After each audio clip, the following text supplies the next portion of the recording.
ભાજપ યુવા મોરચાના પ્રદેશના અધ્યક્ષ હેમાંગ જોશી અધ્યક્ષ બન્યા બાદ પ્રથમવાર સુરતની મુલાકાતે આવ્યા હતા। યુવા અધ્યક્ષ આવવાને લઈ ભાજપ યુવા કાર્યકરોમાં ભારે જોશ જોવા મળ્યો હતો। જિલ્લા પ્રમુખ, મહામંત્રી, સુરત જિલ્લા યુવા મોરચાના પ્રમુખ સહિત યુવા કાર્યકરોએ અધ્યક્ષનું ઉમળકાભેર સ્વાગત કર્યું હતું। યુવા મોરચાના અધ્યક્ષ દ્વારા સભા સંબોધવામાં આવી હતી અને યુવાનોમાં નવો જોશ ભરવાનું કામ કર્યું હતું। સાથે યુવા પ્રદેશ અધ્યક્ષએ નામ લીધા વગર રાહુલ ગાંધીને આડે હાથ લીધા હતા। યુવા અધ્યક્ષે કહ્યું હતું કે સ્વામી વિવેકાનંદજીની સલાહને આડકતરી રીતે લીધી હતી। એમની ઉર્જાથી ના કોઈ યુવા પ્રેરાય છે કે એમના વિચારોથી પણ કોઈ યુવા પ્રેરતો નથી। વાળ સફેદ થઈ ગયા છતાં ટી શર્ટ પહેરીને યુવા નેતા કર્યા કરે છે।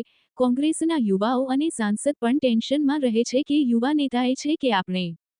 જગદીશ સાટિયા, ન્યૂઝ 14 બારડોલી।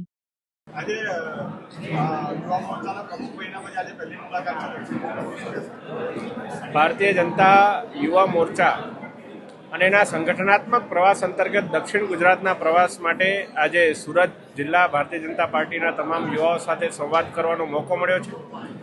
સુરત જિલ્લા ભારતીય જનતા પાર્ટીના અધ્યક્ષ આદરણીય ભરતભાઈ, આપણા યુવા મોરચાના અધ્યક્ષ ભાઈ શ્રી જુબીનભાઈ અને તમામ સંગઠનના હોદ્દેદારો સાથે મળી અને યુવા કાર્યકર્તાઓ સાથે કયા પ્રકારે આવનારા દિવસોની અંદર જે સરકાર, પછી રાજ્ય સરકાર હોય કે કેન્દ્ર સરકાર હોય, એમની યોજનાઓના લાભ તમામ યુવાનોને મળે અને વિકસિત ગુજરાતથી વિકસિત ભારત તરફ આગળ વધવા માટે આદરણીય મોદી સાહેબનો જે સંકલ્પ છે એ સંકલ્પ માટે સતત કાર્યશીલ રહેવા માટે તમામ યુવાનો સાથે સંવાદ સાધ્યો છે।